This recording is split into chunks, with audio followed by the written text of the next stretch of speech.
नमस्कार साथियों, एक बार फिर से आप सभी का स्वागत है आपके अपने YouTube चैनल नॉलेज मस्ट है में। दोस्तों, आज की इस वीडियो में हम बिहार डीएलएड संयुक्त प्रवेश परीक्षा के पाठ्यक्रम को देखने वाले हैं। दोस्तों, बिहार बोर्ड के द्वारा 2024 के जनवरी महीने में ही बिहार डीएलएड सत्र 2024 से 26 में नामांकन के लिए संयुक्त प्रवेश परीक्षा आयोजित करवाई जाने वाली है और आप सभी लोग भी संयुक्त प्रवेश परीक्षा में भाग लेकर सत्र 2024 से 26 में अपना नामांकन बिहार के डीएलएड कॉलेजों में करवाना चाहते होंगे। इसी के संबंध में आज मैं आप सभी लोगों के लिए एक महत्वपूर्ण वीडियो लेकर आया हूं। इस वीडियो में हम बिहार डीएलएड संयुक्त प्रवेश परीक्षा के पूरे पाठ्यक्रम को कवर करेंगे। आपको क्या क्या पढ़ना है, क्या नहीं पढ़ना है, उन सभी बातों का उल्लेख इस वीडियो में मैं करने वाला हूं। आप देख पा रहे हैं हेडिंग जो दिया हुआ है वो है डीएलएड संयुक्त प्रवेश परीक्षा पाठ्यक्रम। दोस्तों, वीडियो को शुरू करने से पहले मैं आपसे कुछ जानकारी शेयर करना चाहता हूं, जो कि बहुत महत्वपूर्ण जानकारी है। सबसे पहले हम बात करेंगे विज्ञप्ति प्रकाशन की तिथि की। विज्ञप्ति जो प्रकाशित की जाएगी उसकी तिथि 10 जनवरी 2024 से लेकर 25 जनवरी 2024 तक है। मतलब इस तिथि के बीच में आपको पता चल जाएगा कि कब से कब तक फॉर्म भरा जाएगा। अभी मैं वीडियो बना रहा हूं तो आज 13 जनवरी है और आने वाले समय में यानी 25 जनवरी के पहले पहले तक आपको नोटिफिकेशन मिलने वाला है। 25 जनवरी के पहले पहले तक एक महत्वपूर्ण तिथि को मैंने आपको बता दिया। अब दूसरा जो महत्वपूर्ण तिथि है वो है परीक्षा।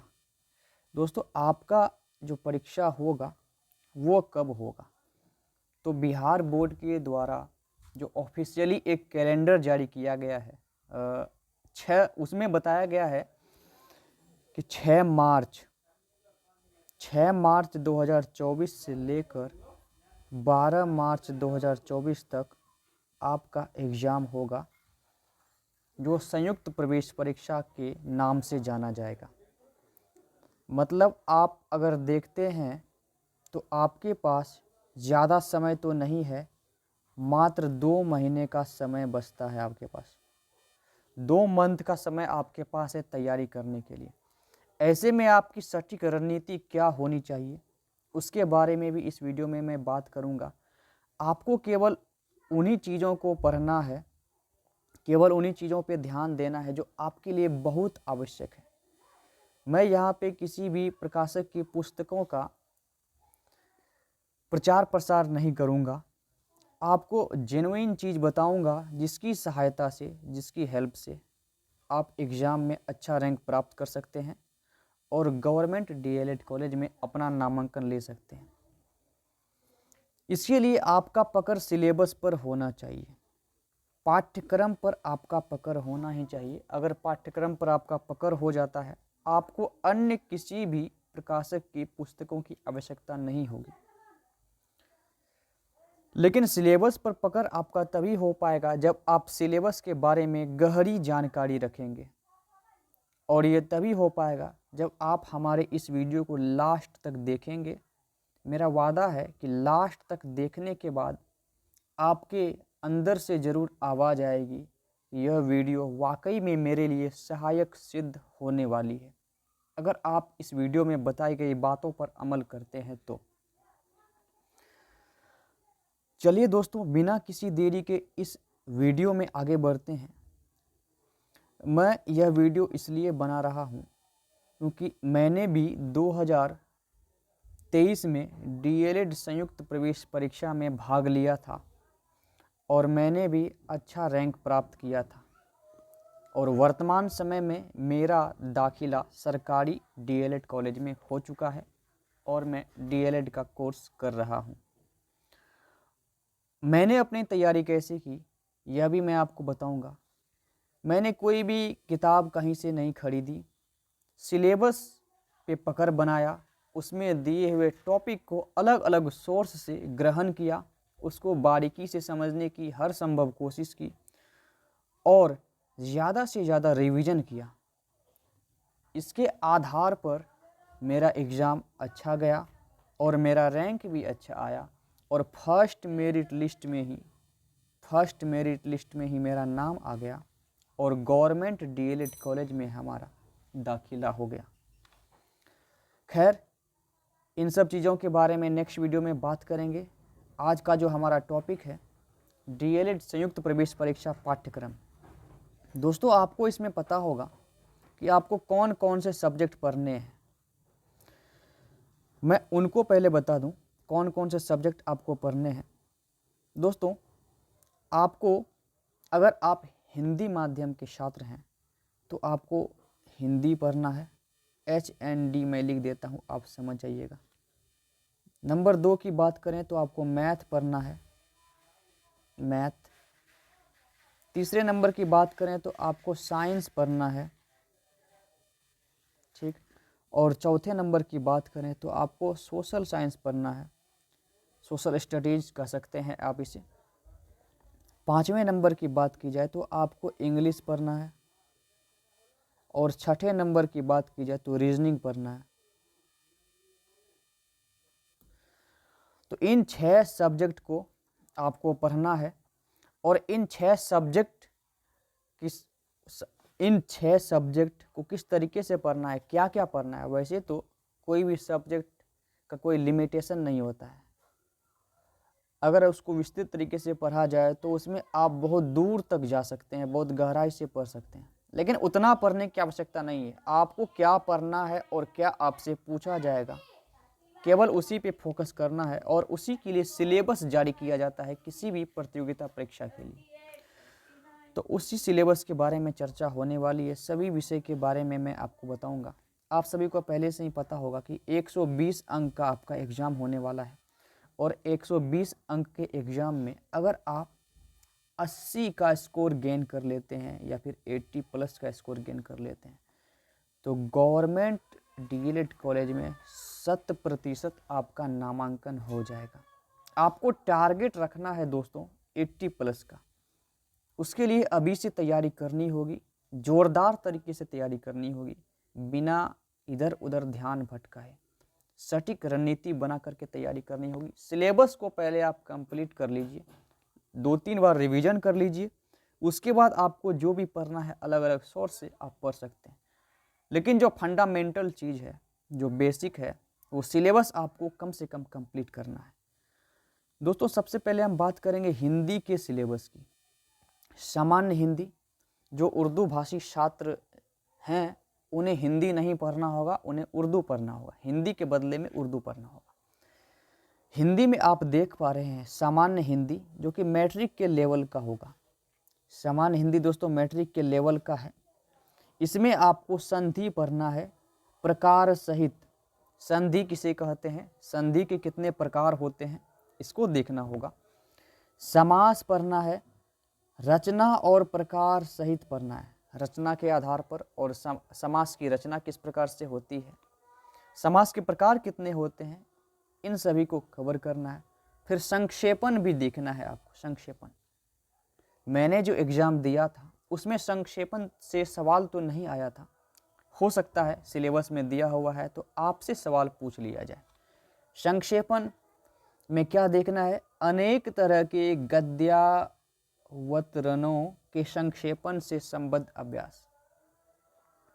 गद्यावतरण, गद्य आपको दिए रहेंगे और उनका संक्षेपण से संबंधित अभ्यास आपको करना है। उसके संक्षेपण से जुड़ा हुआ सवाल आपसे पूछा जा सकता है। पारिभाषिक और तकनीकी शब्द, उदाहृत वाक्यों में व्यवहृत शब्दों में से ऐसे शब्दों की पहचान करना। आपको कोई सेंटेंस दिया हुआ रहेगा, उस सेंटेंस में से किसी खास शब्द की पहचान करने कही जाएगी आपसे। विकल्प दिया हुआ रहेगा, आपको उन शब्दों का पहचान करना होगा। यह तो मैंने आपको बता दिया। अब थोड़ा आगे बढ़ते हैं। मुहावरे और लोकोक्तियाँ आपको देखना होगा।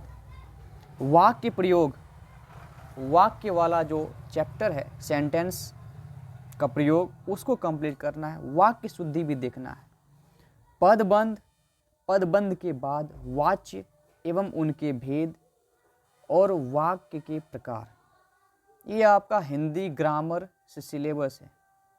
इन सब के अतिरिक्त और जो छोटी छोटी चीज़ें हैं ग्रामेटिकली मतलब व्याकरण से जुड़ा हुआ, उसको आपको देखना है। जैसे कि विलोम शब्द, विलोम शब्द भी आपको देख लेना है, इससे एक आध सवाल आ सकता है।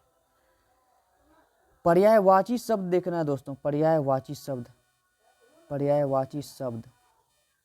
अगर आपने कभी अपने बचपन में व्याकरण की कोई सी भी किताब खरीदी होगी, उसे आप एक बार देख लीजिएगा, क्योंकि आपने पहले पढ़ा ही होगा, तो आपकी तैयारी अच्छी तरह से हो जाएगी सामान्य हिंदी की। ठीक, और भी जो जो टॉपिक हैं जैसे संज्ञा, सर्वनाम इत्यादि सबको भी कवर करना होगा। इतना तो आपको कम से कम कंप्लीट करना है दोस्तों। अब हिंदी में ही थोड़ा आगे बढ़ते हैं, जो साहित्य शास्त्र से जुड़ा हुआ है। अगर आपने बिहार बोर्ड से अपनी पढ़ाई की है, तो आपने मैट्रिक और इंटर की भी पढ़ाई कंप्लीट की है, तो इस दौर में आपको कहीं भी साहित्य शास्त्र से भेंट नहीं हुई होगी। लेकिन जो सीबीएसई बोर्ड से पढ़े हुए हैं, उन्होंने पहले ही साहित्य शास्त्र को पढ़ लिया होगा। साहित्य शास्त्र में आपको ज़्यादा मेहनत करनी होगी, क्योंकि आपके लिए यह बिल्कुल नया है। अगर आपने इसे पहले पढ़ लिया है तो अच्छी बात है, यह आपके लिए आसान होगा। लेकिन आप इसे पहली बार पढ़ने जा रहे हैं तो आपके लिए थोड़ा मुश्किल हो सकता है। लेकिन आप लगातार अभ्यास करते रहिएगा तो यह मुश्किल भी आसान हो जाएगा। साहित्य शास्त्र में आपको शब्द शक्ति देखना है। शब्द शक्ति में व्यंजना देखना है, अभिधा, लक्षणा, व्यंजना, इन सब को देख लेना है। अलंकार, अलंकार देखना है, अलंकार के प्रकार देखना है। जैसे यहाँ पर दिया हुआ है अर्थालंकार में उपमा, रूपक, उत्प्रेक्षा, विरोधाभास, ये सब अलंकार देखना। अलंकार दिया हुआ है तो ऐसा नहीं है कि अर्थालंकार से ही सवाल आएगा, उभयालंकार से भी सवाल आ सकता है। उपमा अलंकार, रूपक अलंकार, उत्प्रेक्षा, विरोधाभास, केवल इन्हीं से नहीं आएगा। अलंकार दिया हुआ है तो आपको अलंकार का पूरा टॉपिक कवर करना होगा। फिर छंद प्रमुख आपको देखना है। छंद प्रमुख, छंद प्रमुख में वार्णिक छंद ही केवल नहीं देखना है, और भी जितने छंद के प्रकार होते हैं सभी को देखना है। फिर काव्य गुण और रस को भी कंप्लीट करना है। वीर रस, वात्सल्य रस, हास्य रस, विभत्स रस, रस के जितने भी प्रकार हैं नवरस कहा जाता है। वैसे तो इनकी कुल संख्या 11 है। इन सभी को देखना होगा आपको। इस प्रकार से हिंदी आपका पूरा कंप्लीट हो जाएगा। आपको मैं बता दूं, हिंदी का एग्जाम 25 नंबर का होने वाला है। 25 नंबर हिंदी से, 25 नंबर मैथ से, कितना हो गया? 50 हो गया। 10 नंबर 50 इधर हो गया दोस्तों। 10 नंबर जो पूछा जाएगा आपसे, 10 नंबर वो रीजनिंग से, 60 हो गया। फिर 20 विज्ञान से, 20 सामाजिक विज्ञान से, 20 इंग्लिश से, 120 नंबर का सवाल हो गया। उसमें से 25 अंक आपको मिलेंगे हिंदी से, इसीलिए इस पे विशेष आपको ध्यान रखना है। फिर अब थोड़ा आगे बढ़ते हैं और सामान्य अंग्रेजी की बात करते हैं। सामान्य अंग्रेजी जो इंग्लिश मीडियम से पढ़े हुए हैं उनके लिए तो ईजी होगा, लेकिन जो हिंदी मीडियम, हिंदी भाषी छात्र हैं उनके लिए थोड़ी कठिनाई हो सकती है इसमें। सामान्य अंग्रेजी यानी जनरल इंग्लिश, यह भी मैट्रिक के लेवल का ही है। इसमें आपको ग्रामेटिकल आइटम्स एंड स्ट्रक्चर्स को देखना होगा। जैसे कि कुछ पॉइंट यहाँ पे हाईलाइट किया हुआ है। रेनफोर्समेंट्स ऑफ आइटम्स लाइक, रेनफोर्समेंट को देखना है। जैसे sequence of tenses in connected speech, इसको देख लेना है। Reported speech in extended text, reported speech in extended text, इसको देखना है। यूज ऑफ नन फिनाइट्स, नन फिनाइट्स को भी देखना है, नन फिनाइट्स का क्या प्रयोग है। पेसिव वॉइस को देखना है, केवल पैसिव वॉइस को नहीं, एक्टिव वॉइस को भी देखना है। वॉइस वाला पूरा कंप्लीट कर लेना है आपको, ठीक। फिर पंक्चुएशन मार्क्स को भी ध्यान रखना है, semi colon, colon, dash, hyphen, parenthesis और use of brackets and exclamation mark. मतलब जो चिन्ह होते हैं, विस्मयादि बोधक, कोमा, पूर्ण विराम, विराम, इन सबों को देखना है। मैंने जो एग्जाम दिया था उसमें इससे सवाल आया हुआ था, वॉइस से भी सवाल आया था, नन फिनाइट से भी आया था, इससे भी आया था और इससे भी आया था। फिर प्रीपोजिशन की बात करेंगे। प्रीपोजिशन भी आपको कंप्लीट करना होगा। प्रीपोजिशन के बाद है सिंथेसिस यूजिंग कोहेसिव डिवाइस, ये आपको देखना होगा। उससे थोड़ा नीचे जाते हैं, थोड़ा नीचे आपको यहाँ पे मिलेगा phrases and idioms including phrasal verbs and prepositional phrase, यह देखना है। वैसा फ्रेज को देखना है जिसमें कि प्रीपोजिशन जुड़ा हुआ रहता है। फ्रेजल वर्ब्स देखना है, मतलब आपको फ्रेज कंप्लीट कर लेना है दोस्तों। फिर क्लॉजेज, इसमें कंडीशनल क्लॉजेज को देख लेना है। क्लॉजेज के जितने प्रकार होते हैं सबको कवर करना है। सब्जेक्ट में वर्ब एग्रीमेंट को देखना है। अगर आप इतना कंप्लीट कर लेते हैं तो इंग्लिश की तैयारी आपकी ज़बरदस्त हो जाएगी, जो कि आपको एग्जाम में 20 अंक दिलाएगा। इस प्रकार से मैंने आपको 2 सब्जेक्ट के बारे में बताया है, हिंदी और इंग्लिश। दोस्तों वीडियो अच्छा लग रहा है तो वीडियो को लाइक ज़रूर कर दीजिएगा, अपने दोस्तों के साथ इसे शेयर भी कीजिएगा।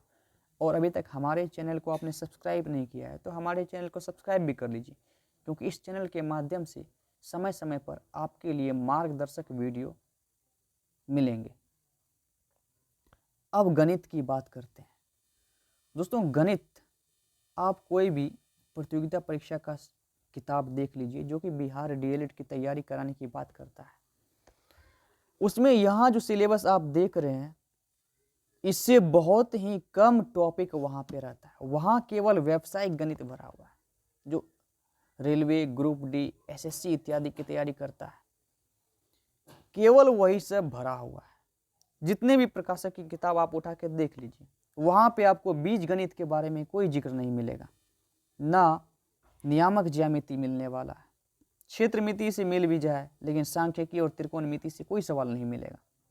संख्या पद्धति से थोड़ा बहुत सवाल मिलेगा, वो कंपटीशन लेवल का होगा, लेकिन आपसे एग्जाम में जो पूछा जाएगा आपको तो उसकी तैयारी करनी है ना। आप उनके भरोसे रहिएगा, एग्जाम में कम स्कोर होगा, गवर्नमेंट डीएलएड कॉलेज मिलना मुश्किल हो जाएगा आपके लिए। लेकिन सिलेबस जो जारी किया गया ये तो बिहार बोर्ड के द्वारा ही जारी किया गया है ना। एग्जाम में सवाल जो आएगा इसी से आएगा, तो आपको सबसे पहले सिलेबस कंप्लीट करना है, सिलेबस पे विशेष फोकस रखना है। बाकी ध्यान भटकाने वाले बहुत सारे प्रकाशक हैं, उनमें से किसी पे भी ध्यान नहीं देना है। आप हम पे विश्वास कीजिए, इतना सिलेबस कंप्लीट किया है मैंने अच्छा स्कोर गेन किया है। आपको भी सिलेबस कंप्लीट करना है, आपका भी स्कोर अन्य के मुकाबले में बेहतर होगा। गणित का जो सिलेबस है उसके बारे में मैं चर्चा कर रहा था। आपको संख्या पद्धति देखना है, यह भी दोस्तों मैट्रिक के लेवल का है, मैट्रिक स्तरीय है। संख्या पद्धति में वास्तविक संख्या को देख लेना है। आपके पास क्लास 10 का बुक जरूर होगा। क्लास 10 का जो मैथ है एनसीईआरटी का, उसको आप कंप्लीट कर लेते हैं, ये सारा मैथ कंप्लीट हो जाएगा व्यावसायिक गणित को छोड़ के। इसके लिए आपको फिर से देखना होगा। आपने क्लास 10 की पढ़ाई जब की थी उस समय आप अच्छी तरह से पढ़ रहे थे, और जब आप पढ़े हुए हैं किसी भी टॉपिक को, दोबारा उसे पढ़ने में उतनी कठिनाई नहीं होती जितनी कठिनाई किसी नए सब्जेक्ट को पढ़ने में होती है। इसीलिए आपको क्लास 10 का मैथ कंप्लीट कर लेना है। मैथ वहाँ से आपका कंप्लीट हो जाएगा। बाकी व्यावसायिक गणित कहाँ से कंप्लीट होगा यह भी मैं आपको बताऊंगा। दोस्तों संख्या पद्धति को आपको देख लेना है, संख्या पद्धति जो कि क्लास 10 में ही मिलेगा। और YouTube पे आप सर्च कीजिएगा वास्तविक संख्या क्या है, इसके बारे में बहुत सारे वीडियो मिल जाएंगे। उनमें से किसी एक अच्छे वीडियो को ध्यानपूर्वक देख के आप इसको कंप्लीट कर सकते हैं। फिर बीजगणित की बात करें तो बहुपद दो चर वाले रैखिक समीकरण, बहुपद दो चर में रैखिक युगपद समीकरण, द्विघात समीकरण, अंक गणित आवृत्ति, ये सारा टॉपिक मिलेगा आपको क्लास 10 के बुक में। इसको कंप्लीट कर लेना है। व्यवसायिक गणित, व्यवसायिक गणित में शेयर और लाभांश को देखना है, बट्टा, चक्रवृद्धि ब्याज, किस्तों में भुगतान, यह देख लेना है। थोड़ा लाभ हानि भी देख लीजिएगा, लाभ हानि। व्यवसायिक गणित के जितने भी चैप्टर हैं यहाँ कुछ नहीं भी दर्शाया गया है, लाभ हानि जैसे मिश्रण का चैप्टर हो गया, ठीक है, इन सब को देख लेना है। ज़्यादा सवाल इससे नहीं आते हैं, क्लास 10 के लेवल का ही आएगा सवाल जो कि आपसे आसानी से डील हो जाएगा। फिर नियामक ज्यामिति, जिसे निर्देशांक ज्यामिति भी कहा जाता है, इसको भी कवर करना है। फिर ज्यामिति में यूक्लिड की ज्यामिति, रेखाएं एवं कोण, त्रिभुज, चतुर्भुज का क्षेत्रफल, वृत्त, बनावट, त्रिभुज, वृत्त, बनावट, इन सब को देख लेना है। क्षेत्रमिति से सवाल जरूर आएगा दोस्तों। क्षेत्रफल, पृष्ठ क्षेत्रफल, समतल क्षेत्र का क्षेत्रफल, पृष्ठों का क्षेत्रफल एवं आयतन, ये सब सवाल देखने को मिलेगा। जैसे बेलन का वक्र पृष्ठ क्षेत्रफल निकालें, संपूर्ण पृष्ठ क्षेत्रफल निकालें, शंकु का, बेलन का, किसी त्रिभुजाकार जगह का, आयत का, वर्ग का, समचतुर्भुज का, इन सब को देख लेना है। क्षेत्रमिति का टॉपिक आपको कवर कर लेना है। आपके पास किसी भी कंपटीशन का कोई किताब होगा उसमें आप क्षेत्रमिति का टॉपिक उठाइए और वहाँ से उसको कंप्लीट कर लीजिए। आपके आसपास के मोहल्ले में किन्हीं के पास ज़रूर होगा, अगर आपके पास नहीं है तो उनसे 2-4 दिन के लिए मांग लीजिए, आसानी से वो दे देंगे। कोई भी एक्स्ट्रा पैसे खर्च करने की आवश्यकता नहीं है। क्षेत्रमिति का टॉपिक यहाँ से कवर हो जाएगा। फिर सांख्यिकी की बात करें, सांख्यिकी आपको क्लास 10 में ही मिल जाएगा। सांख्यिकी सहायक पाठ, अगर आप क्लास 10 में कुछ नहीं मिल रहा है तो क्लास 9 का भी आप देख सकते हैं, इनमें से कुछ टॉपिक वहाँ भी आपको मिल जाएगा। माध्य, माध्यक, बहुलक इत्यादि को भी देख लेना है, यह सांख्यिकी में ही आ जाएगा। त्रिकोणमितीय आपको देखना है दोस्तों, त्रिकोणमितीय अनुपात, त्रिकोणमितीय तादात्म्य, त्रिकोणमिति के जो भी एंगल के मान होते हैं, साइन, कॉस, टेन, कोसेक, सेक, कॉट इत्यादि के, इन सब को देखना है कि मान लीजिए टेन 30 डिग्री का मान कितना होगा, टेन 60 का मान क्या होगा, कॉस 30 का मान क्या होगा, इन सब को याद कर लेना है। फॉर्मूला याद कर लेना है त्रिकोणमिति का कि sine square A plus cos square equal to 1, इन सब को याद कर लेना है। यह तो गणित का आपको मैंने बता दिया पूरा सिलेबस। इससे सवाल आने वाला है 25, भारी भरकम नंबर मिलने वाला है।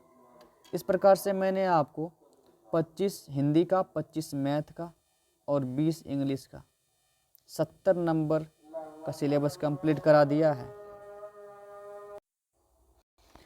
दोस्तों विज्ञान की बात कर लें, विज्ञान भी मैट्रिक के लेवल का ही आएगा। विज्ञान के लिए आपको कौन सी पुस्तक चाहिए यह भी मैं आपको बता देता हूँ। क्लास 9 और क्लास 10 इन दोनों की पुस्तक, अगर आपके पास भारती भवन की पुस्तक है, भारती भवन, उससे जितना भी ऑब्जेक्टिव बनेगा दोस्तों, फिजिक्स, केमिस्ट्री और बायोलॉजी से, उन सब को आप डील कर लेते हैं तो आपका विज्ञान का पूरा टॉपिक कवर हो जाता है, जो कि 20 नंबर आपको दिलाने वाला है। तो भारती भवन की किताब आपके पास होगी, नहीं तो अभी जो क्लास 9-10 का बच्चा है उससे आप मांग लीजिए और फिजिक्स, केमिस्ट्री और बायो तीनों को कंप्लीट कर लीजिए। उसके जितने भी ऑब्जेक्टिव हैं आपका यह कंप्लीट हो जाएगा। अब देखते हैं कि इसमें क्या क्या आपको पढ़ना है। ये तो मैंने आपको किताब बता दिया। दोस्तों विज्ञान में आपको देखना है पादप एवं जंतु जनन एवं गुणवत्ता सुधार के लिए चयन, उर्वरक एवं खाद का उपयोग करने एवं कीट रोगों से बचाव, जैव कृषि, ये देखना है। फिर वाष्पीकरण, उष्मा का अवशोषण, इसको भी कंप्लीट करना है। इसी में थोड़ा आगे बढ़ें तो इसमें ठोस, द्रव और गैस विशिष्टता, इसमें आकार, आयतन, घनत्व, पदार्थ की अवस्था में परिवर्तन, द्रवण, जमना, वाष्पीकरण, सुघनन, ऊर्ध्वपातन। इस टॉपिक को देखना है जो कि आपको क्लास 9 और 10 के बुक में इजीली मिल जाएगा। फिर तत्व यौगिक और मिश्रण, समांगी और असमांगी मिश्रण, कोलवाइड्स और निलंबन, मूल इकाई, अणु और परमाणु, स्थिर अनुपात का नियम, आणविक और परमाणविक संहतियाँ, मोल की अवधारणा, कण की संहति और संख्या के साथ मोल का संबंध, संयोजकता, सामान्य यौगिकों के रासायनिक सूत्र। रासायनिक सूत्र आपको देखना है, जैसे नमक का रासायनिक सूत्र क्या होता है, नमक का NaCl होता है ना। इसी प्रकार से आपको रासायनिक सूत्र याद करना है। परमाणु सूक्ष्मतम कणों, परमाणु के जो सूक्ष्मतम कण होते हैं, सूक्ष्मतम कण जैसे कि इलेक्ट्रॉन, प्रोटॉन और न्यूट्रॉन, इससे बनते हैं। इस चैप्टर को कंप्लीट करना है। समस्थानिक को देखना है, समभारिक को भी देखना है। फिर इसी में आगे बढ़ेंगे, पौधे और जंतुओं में विविधता। ये आपका बायो का टॉपिक है और इसके पहले यह क्या था, यह आपको लग रहा था केमिस्ट्री का। ठीक, वैज्ञानिक नामकरण के आधार पर, वैज्ञानिक नामकरण के आधारभूत मुद्दे, वर्गीकरण का आधार, मतलब पौधों और जंतुओं को कितने वर्गों में बांटा गया है, उनका वर्गीकरण क्या है उसको देखना है। वर्गों एवं समूहों का पदानुक्रम, पद के अनुक्रम के हिसाब से जो वर्गों में बांटा गया है जीव जंतुओं को, पादपों को, पौधों को, उनके बारे में देखना है। पौधों के प्रमुख समूल, विशेष लक्षण, bacteria, Thallophyta, bryophyta, pteridophyta, gymnosperm एवं एंजियोस्पर्म, इन सब को देखना है। इसी में थोड़ा आगे बढ़ते हैं तो आपको यहाँ पर देखने को मिल रहा है जंतुओं के प्रमुख अकशेरुकी फाइलम, फाइलम जो कि एक संघ है, फाइलम तक कशेरुकी, यह क्लास देखना है। कोशिका जीवन की आधारभूत इकाई के रूप में प्रोकैरियोटिक और यूकैरियोटिक कोशिका, इसको देखना है। बहुकोशिकीय जीव, कोशिका झिल्ली, कोशिका भित्ति, कोशिका। कोशिका वाला चैप्टर आप कंप्लीट कीजिएगा, क्लास 9 में है, कोशिका वाला चैप्टर हो जाएगा। क्लोरोप्लास्ट, माइटोकॉन्ड्रिया, रिक्तिकाएँ, अंतःद्रव्य जालिका, गोल्जी केंद्रक, क्रोमोसोम की आधारभूत संरचना एवं संख्या, जैविक गठन के स्तर, उत्तक, अंग, अंग तंत्र एवं जीव, पादप एवं जंतु उत्तक की संरचना तथा कार्य, 4 प्रकार के जंतुओं में। यह जब आप पढ़िएगा तो आपका कंप्लीट हो जाएगा। तथा विभज्योतक और अस्थायी उत्तक पौधों में, ये देखना है। फिर सूक्ष्म जीवों जैसे कि जीवाणु, विषाणु, प्रोटोजोआ से उत्पन्न होने वाले रोग और बचाव, ये देख लेना है। पदार्थों की अंतरकोशिकीय एवं किसी लिविंग सिस्टम में कोशिकीय वातावरण में विसरण, विनिमय, पोषण, जल एवं खाद्य पदार्थों का परिवहन, उत्सर्जन, गैसीय आदान प्रदान में विसरण, विनिमय की भूमिका, इनको देखना है जो कि आपको क्लास 9 और 10 के बुक में मिलेगा। फिर अब फिजिक्स जो है, गति, विस्थापन, वेग, समान वेग एवं असमान वेग का सरल रेखीय अध्ययन, त्वरण, समान और असमान त्वरित गति के लिए वेग, यहाँ पे असमान होना चाहिए, समान और समान त्वरित गति के लिए वेग, समय ग्राफीय विधि द्वारा गति के समीकरण, समान वृत्तीय गति का प्रारंभिक ज्ञान। दोस्तों यहाँ पे समान ही होगा, मैं गलत था, उसको आप करेक्ट कर लीजिएगा। फिर बल और गति, मतलब गति वाला चैप्टर आपको कंप्लीट कर लेना है, फिर बल वाला चैप्टर कंप्लीट कर लेना है। बल में आप देखेंगे न्यूटन गति के नियम, पिंड का जड़त्व और संहति संवेग, बल और त्वरण, संवेग संरक्षण का सिद्धांत, प्रारंभिक ज्ञान इसका होना चाहिए, क्रिया प्रतिक्रिया बल, गुरुत्वाकर्षण के सर्वव्यापी नियम, पृथ्वी का गुरुत्वाकर्षण बल, गुरुत्व के कारण त्वरण, संहति और भार, स्वतंत्र रूप से गिरता हुआ पिंड, इन सबको देखना है। बल और गति वाला चैप्टर आप कंप्लीट कीजिएगा, हो जाएगा। कार्य, ऊर्जा और शक्ति, बल के द्वारा किया गया कार्य, ऊर्जा, शक्ति, गतिज एवं स्थितिज ऊर्जा, ऊर्जा के संरक्षण का नियम। फिर इसी में थोड़ा आगे बढ़ेंगे, आप यहाँ देख पाएंगे तैरती हुई वस्तुएं, तैरती हुई वस्तुओं के बारे में आपको पढ़ना है, जो कि दाब और प्रणोद। जिस चैप्टर में आपको दाब मिलेगा वहीं ये भी मिलेगा। आर्किमिडीज का सिद्धांत, उत्प्लावन बल को पढ़ना है। आपेक्षिक घनत्व का प्रारंभिक ज्ञान। फिर ध्वनि वाला चैप्टर आपको कंप्लीट करना है। ध्वनि की प्रकृति और इसका विभिन्न माध्यमों में अभिगमन। ध्वनि वेग, मानव के सुनने का दायरा, मतलब मनुष्य कितनी फ्रीक्वेंसी, कितना वो सुन सकता है। पराध्वनि यानी अल्ट्रासाउंड, ध्वनि का परावर्तन। प्रतिध्वनि और सोनार जो एक तरंग होता है, सोनार तरंग।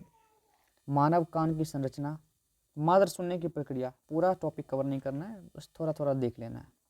ये कहाँ से होगा मैंने आपको पहले ही बता दिया। भारतीय भवन का किताब चाहिए आपको, क्लास 9 का और 10 का, ठीक। फिर प्राकृतिक संसाधन, प्रकृति में संतुलन। भौतिक संसाधन को देखना है, वायु, जल और मिट्टी। श्वसन हेतु, दहन हेतु, तापक्रम को सीमित या विकर्ण करने हेतु वायु की भूमिका, वायु का चलना, पूरे भारत में वर्षा लाने यानी मानसून लाने में की भूमिका, यानी वायु वाला चैप्टर पढ़ना है आपको। प्राकृतिक संसाधन में वायु, जल और मिट्टी, ये सब कंप्लीट कर लेना है। फिर वायु, जल और मृदा प्रदूषण का संक्षिप्त परिचय आपको देखना है। ओजोन परत में छेद एवं इसके संभावित खतरे, जैव भू रासायनिक चक्रण, जलीय चक्र, ऑक्सीजन चक्र, कार्बन चक्र और नाइट्रोजन चक्र, इन सब को देखना है। फिर थोड़ा आगे बढ़ेंगे।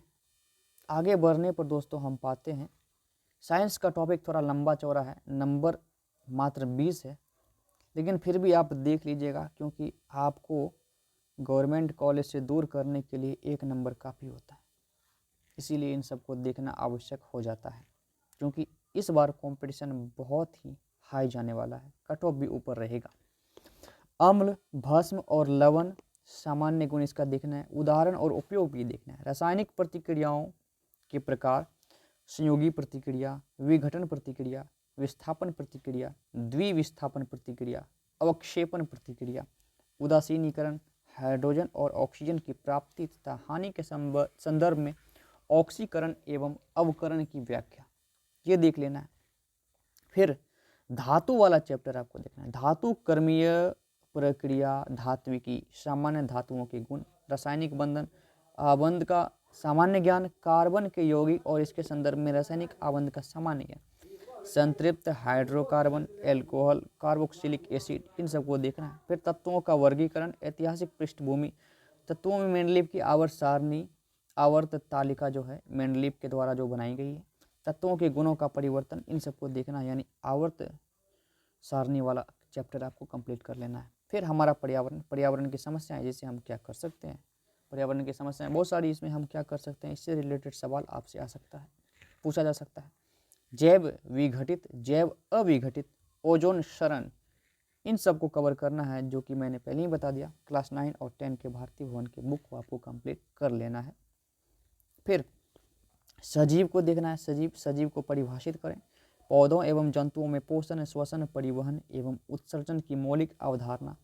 जड़ नीचे की तरफ क्यों बढ़ता है, क्या हम उन्हें ऊपर की तरफ बढ़ा सकते हैं, ऐसे सब सवाल आ सकते हैं, इसके रीजन पूछे जा सकते हैं। तना ऊपर की तरफ क्यों बढ़ता है, पौधों में गति, मतलब ये सब आपको देखना है सजीव वाले चैप्टर में। पौधे और जीव जंतु वाला चैप्टर मतलब बायो में आपको ये सब मिलेगा।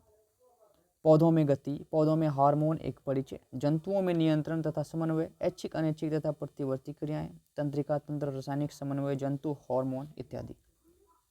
फिर आगे आप देखेंगे पौधों से जंतुओं में प्रजनन, पौधों में और जंतुओं में जो प्रजनन है, परिवार नियोजन की विधियों का अध्ययन, सुरक्षित यौन संबंध, HIV एड्स, गर्भवती महिला एवं महिला का स्वास्थ्य, इन सबको देखना है। फिर आनुवांशिकी और जैव विकास को कवर करना है। आनुवांशिकी में जीवन की उत्पत्ति का संक्षिप्त परिचय, जैव विकास के मौलिक सिद्धांत को कवर करना है। फिर फिजिक्स में आते हैं। फिजिक्स में आप देख पा रहे हैं यह क्लास 10 के लेवल का है। विद्युत परिपथ, विभवांतर, विभव, ओम का नियम, प्रतिरोधों का श्रेणीक्रम, प्रतिरोधों का समांतर क्रम में संयोजन, विद्युत धारा के कारण विद्युत शक्ति का अपव्यय, पावर डिसिपेटेड, PVI और R में अंतर संबंध। क्लास 10 का फिजिक्स से यहाँ पे आपको दिख रहा है पॉइंट।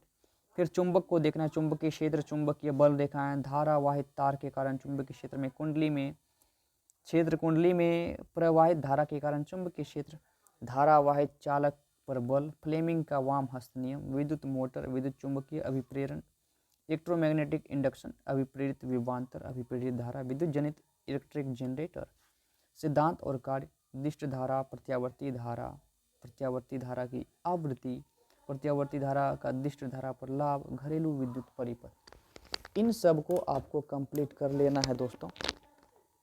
फिर दर्पण वाला चैप्टर है, दर्पण। दर्पण में है अभिसारित और अपसारित प्रकाश, अवतल दर्पण द्वारा प्रतिबिंब का बनना। प्रकाश और दर्पण का चैप्टर आपको कंप्लीट करना होगा। संबद्ध अवधारणाएं तथा वक्रता केंद्र, प्रधान अक्ष, प्रकाश केंद्र, फोकस दूरी, अपवर्तन के नियम, उत्तल लेंस के द्वारा प्रतिबिंबों का बनना, मानव आंख में लेंस का कार्य, दृष्टि की समस्या एवं उनका निवारण, गोली दर्पणों और लेंसों का प्रयोग, अपवर्तन की अवधारणा, प्रकाश का वेग, सापेक्ष अपवर्तनांक, तारे का टिमटिमाना, प्रकाश का वर्ण विक्षेपण, प्रकाश का प्रकीर्णन, इन सब को देखना है जो कि आपको प्रकाश वाले चैप्टर में मिलेगा। मानव नेत्र नाम का भी एक चैप्टर है, मानव नेत्र, इसको भी देख लेना है आपको। और दर्पण वाला पॉइंट भी आपको कवर करना है। ये सारा यहाँ पे आ रहा है। दर्पण वाले चैप्टर में आपको उत्तल लेंस, अपतल लेंस, बाइफोकल लेंस और जो यहाँ पर आपने देखा दृष्टि दोष की समस्याएं, इन सब को भी आपको कवर करना है। फिर इसी में प्राकृतिक संसाधन, प्राकृतिक संसाधनों का संरक्षण, प्राकृतिक संसाधनों का प्रबंधन, प्राकृतिक संसाधनों का संरक्षण तथा यथोचित उपयोग, मतलब जहाँ तक अच्छा तरीके से उपयोग किया जाए उसके बारे में बात की जा रही। वन्य तथा वन्य प्राणी, कोयला तथा पेट्रोलियम का संरक्षण, आम लोगों की सहभागिता, चिपको आंदोलन, विश्व परिदृश्य के संदर्भ में संरक्षण का कानूनी पहलू यानी लीगल प्रोस्पेक्टिव, इन सब को देखना है जो कि आपको साइंस के टॉपिक में कवर करना है। अब जो एक पॉइंट बच जाता है वो है ऊर्जा के स्रोत। ऊर्जा वाला चैप्टर कंप्लीट कर लेना है। मानव के व्यवहार के लिए ऊर्जा के विभिन्न रूप तथा विभिन्न स्रोत, जीवाश्म ईंधन और सौर ऊर्जा, बायोगैस, जल तथा ज्वारीय ऊर्जा, नाभिकीय ऊर्जा, ऊर्जा के नवीकरणीय तथा अनवीकरणीय स्रोत, इसको आपको देखना है दोस्तों, ऊर्जा के नवीकरणीय और अनवीकरणीय स्रोत। इस प्रकार से मैंने आपको बता दिया। क्लास 9 और 10 का आपको भारती भवन का किताब कंप्लीट कर लेना है तो आपका साइंस का टॉपिक पूरा का पूरा कंप्लीट हो जाएगा, एक भी पॉइंट बाहर नहीं जाने वाला है।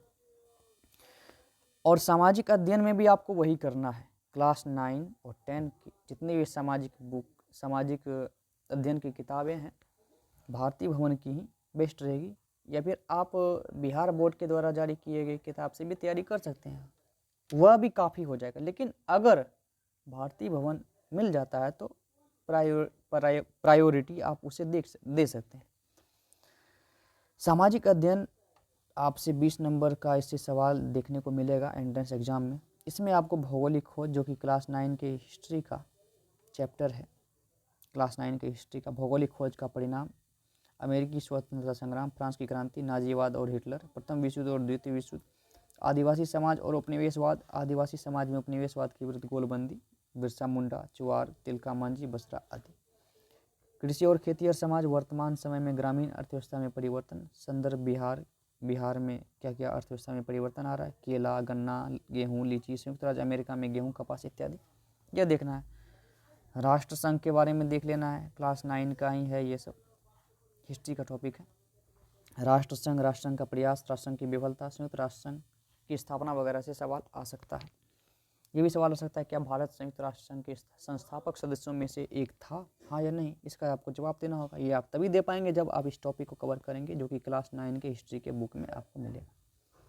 फिर क्लास 10 का आप हिस्ट्री का टॉपिक यहाँ पर देख पा रहे हैं जो है यूरोप में राष्ट्रवाद, 1830 के बाद यूरोप में राष्ट्रवाद का विकास, मेजनी आदि का विचार, Poland, Hungary, Italy, Germany, Greece आदि के आंदोलनों की सामान्य विशेषताएं, समाजवाद और साम्यवाद, 1917 की बोल्शेविक क्रांति, हिंद चीन में राष्ट्रवादी आंदोलन, इसको कवर कर लेना है। भारत में राष्ट्रवाद में क्या क्या देखना है, प्रथम विश्व युद्ध के कारण परिणाम, भारत से अंतर संबंध, खिलाफत आंदोलन, असहयोग आंदोलन, सविनय अवज्ञा आंदोलन का कारण क्या था, परिणाम क्या था, किसान मजदूर और जनजातियों का विद्रोह, विभिन्न राजनीतिक पार्टियों की गतिविधियाँ, अर्थव्यवस्था और आजीविका, औद्योगिकरण, ब्रिटेन और भारत में औद्योगिकरण, इन सबको देखना है आपको।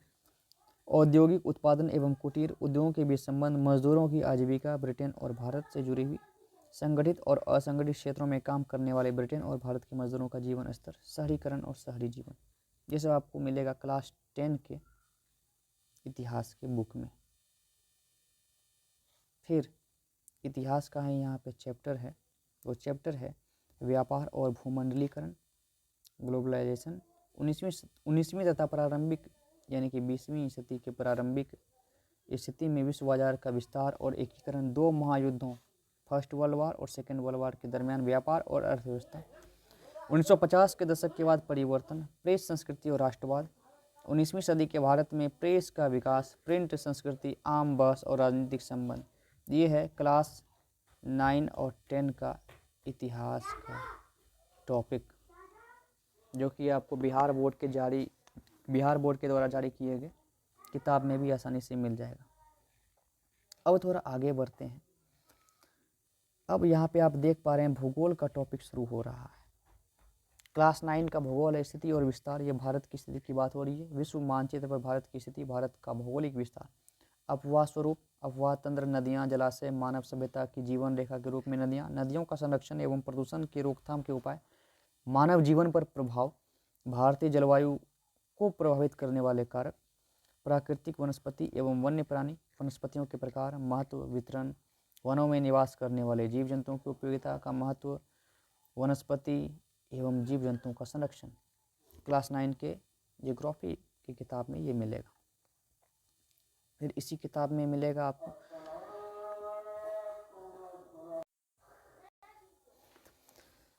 फिर आप देख पा रहे हैं जनसंख्या का टॉपिक है। जनसंख्या का आधार, घनत्व, वितरण, जनसंख्या परिवर्तन को निर्धारित एवं प्रभावित करने वाले कारक, वृद्धि, प्रयोजन, शिक्षा, स्वास्थ्य सुविधाएं, राष्ट्रीय जनसंख्या नीति, जनसंख्या वृद्धि के दुष्प्रभाव। फिर भारत के पड़ोसी देश की स्थिति और विस्तार, संक्षिप्त परिचय, नेपाल, भूटान, बांग्लादेश, श्रीलंका एवं पाकिस्तान, ये सब देख लेना। जलवायु की विशेषता, उद्योग धंधे एवं खनिज, उद्योग धंधों का अर्थव्यवस्था पर प्रभाव, मानचित्र अध्ययन, मापक परिभाषा उपयोगिता, मापक प्रदर्श की विधियाँ, सरल एवं तुलनात्मक, जैसे कि इसमें आप देखेंगे मापक प्रदर्श की विधियाँ, हेस्यूर विधि, स्तरंजन विधि, ये सब मानचित्र अध्ययन में मिल जाएगा आपको। तुलनात्मक मापक ये सब देख लीजिएगा। क्षेत्रीय अध्ययन में भूमिगत जलस्तर में गिरावट, कारण और उपाय, भूमि उपयोग के स्वरूप में परिवर्तन, प्रदूषण कारक, कारण एवं बचाव, ये सब देखिएगा। फिर संसाधन का टॉपिक है यहाँ पे।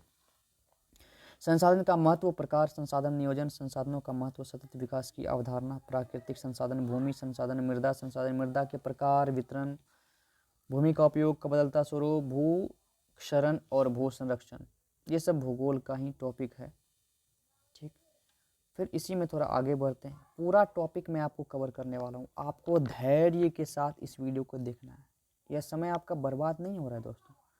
आपको वो टॉपिक मिल रहा है जिस टॉपिक पर आपको पढ़ना है। अगर आप भविष्य में शिक्षक बनना चाहते हैं तो इतना धैर्य तो आपको रखना होगा। आपने सुना है ना, धीरे धीरे रे मना, धीरे सब कुछ होए, माली सींचे 100 घरा, ऋतु आए फल हो।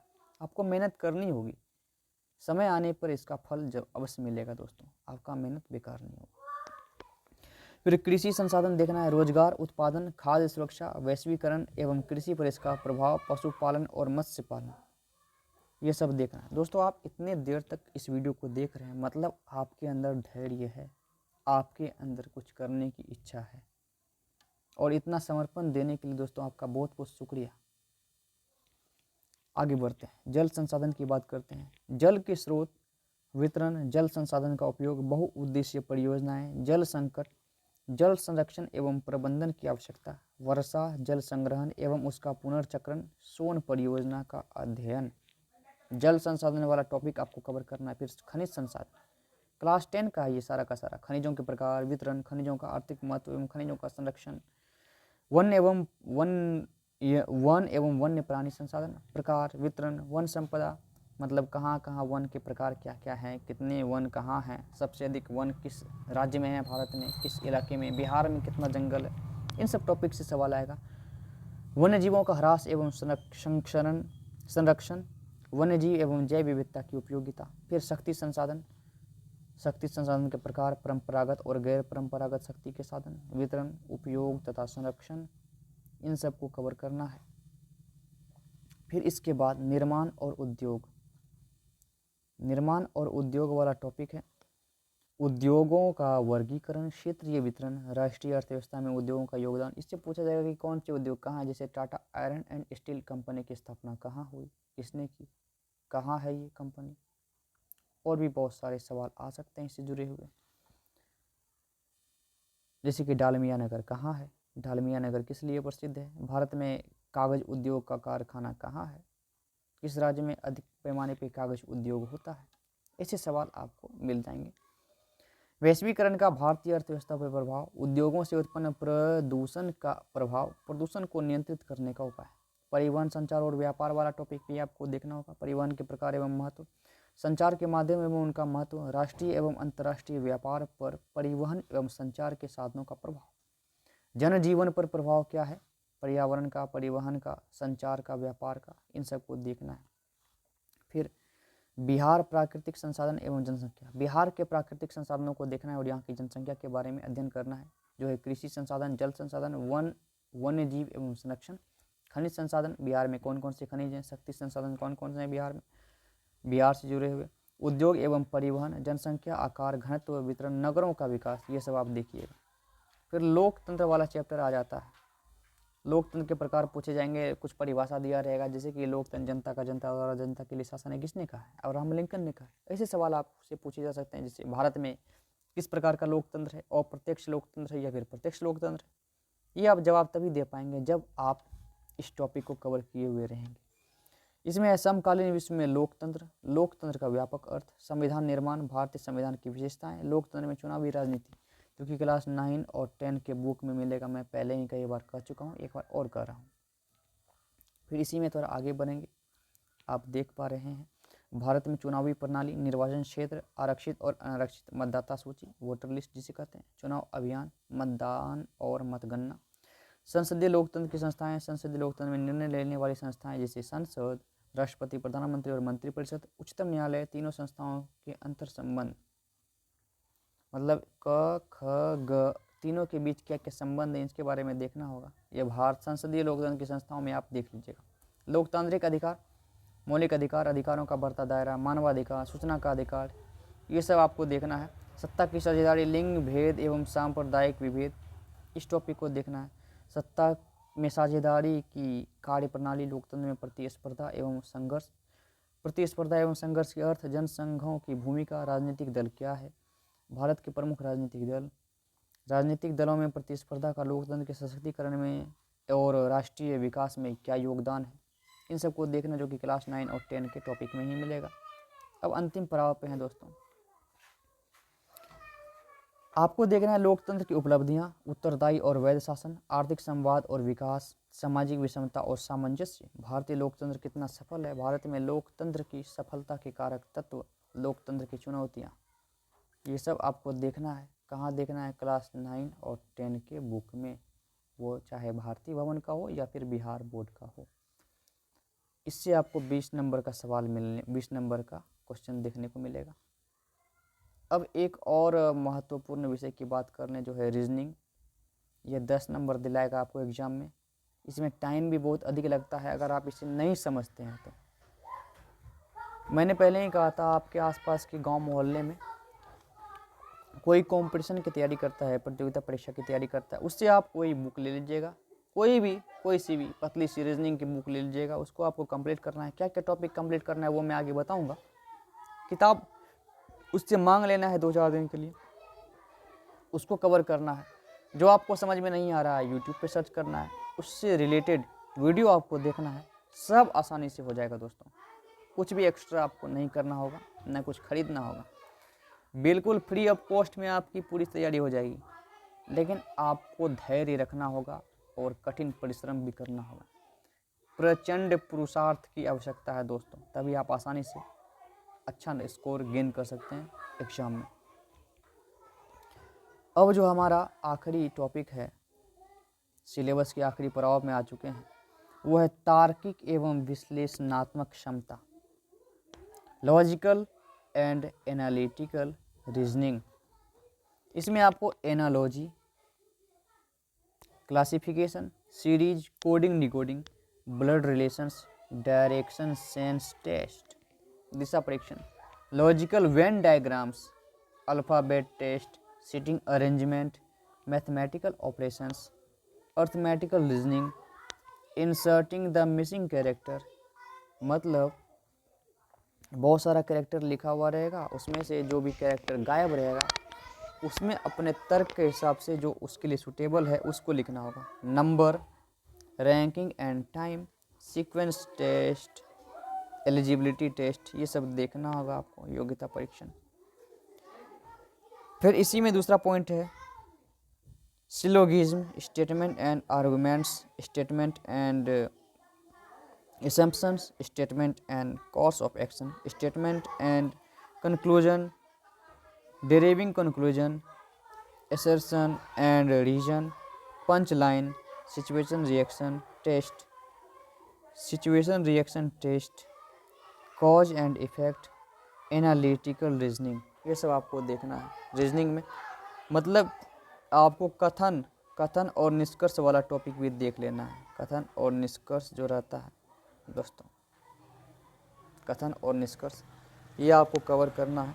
कोई सी भी रीजनिंग की किताब लीजिएगा, पूरा का पूरा कंप्लीट हो जाएगा। इस तरीके से मैंने आपको संपूर्ण जानकारी देने की कोशिश की है। अब जो उर्दू भाषी के छात्र हैं उनके लिए जो है वो आप देख सकते हैं। मुझे तो उर्दू नहीं आता है दोस्तों, इसके लिए मैं माफ़ी चाहता हूँ। मैं यहाँ पे दिखा देता हूँ, आप इसे पॉज करके भी देख सकते हैं। उर्दू में आपको ये कवर करना है, ये वाला टॉपिक जो है ये क्या है आप समझ सकते हैं। अगर आप उर्दू जानते हैं तो ये सब कवर कर लेना है आपको, ठीक है।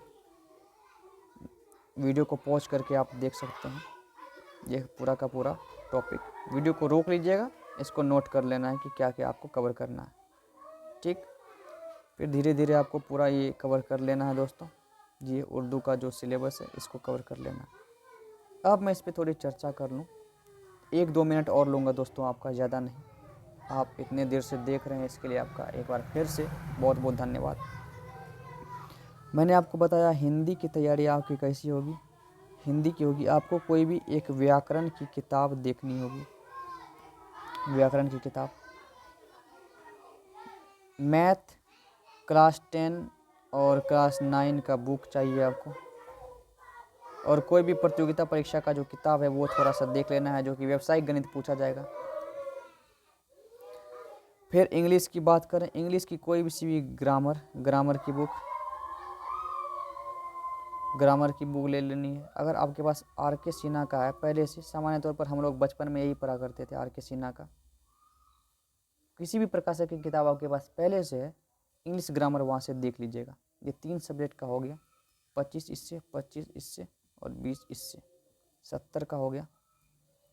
फिर बात करें साइंस की बात कर लें दोस्तों। साइंस आपका क्लास 9 और क्लास 10 का देखना है, भारती भवन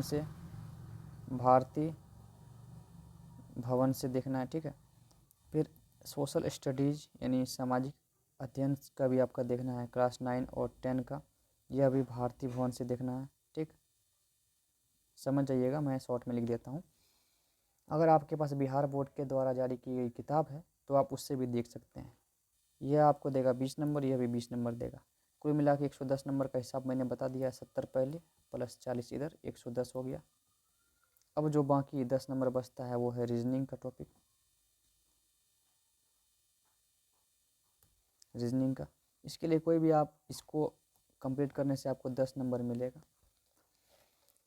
कोई भी आपके आसपास में बड़े भाई बहन प्रतियोगिता परीक्षा की तैयारी कर रहे हैं, उससे आपको किताब ले लेना है। जो भी टॉपिक समझ में नहीं आए यूट्यूब पे सर्च करना है, ठीक है।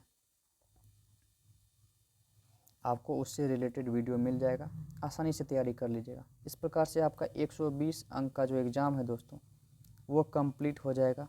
और मैंने पहले ही कहा, अगर आप 80 प्लस का स्कोर गेन करते हैं तो गवर्नमेंट डीएलएड कॉलेज आपका कन्फर्म मिलने वाला है, पूरी गारंटी है। दोस्तों वीडियो को यहाँ तक देखने के लिए आपका धन्यवाद दोस्तों। इस वीडियो से जुड़े हुए कोई भी जानकारी और आप चाहते हैं तो आप कमेंट बॉक्स में कमेंट कीजिए, ठीक है, आपकी कमेंट का रिप्लाई ज़रूर किया जाएगा। वीडियो अच्छी लगी है, वीडियो अच्छा लगा है तो वीडियो को लाइक कीजिएगा, और हमारे चैनल को आपने सब्सक्राइब नहीं किया है तो सब्सक्राइब भी कर दीजिएगा, बेल आइकन को दबा दीजिएगा, क्योंकि जब भी हम वीडियो बनाएंगे तो उसकी नोटिफिकेशन आप तक पहुंचेगी। दोस्तों, वीडियो को यहाँ तक देखने के लिए एक बार फिर से आप सभी का बहुत बहुत धन्यवाद। फिर मिलेंगे एक नेक्स्ट वीडियो में, तब तक के लिए जय हिंद, वंदे मातरम।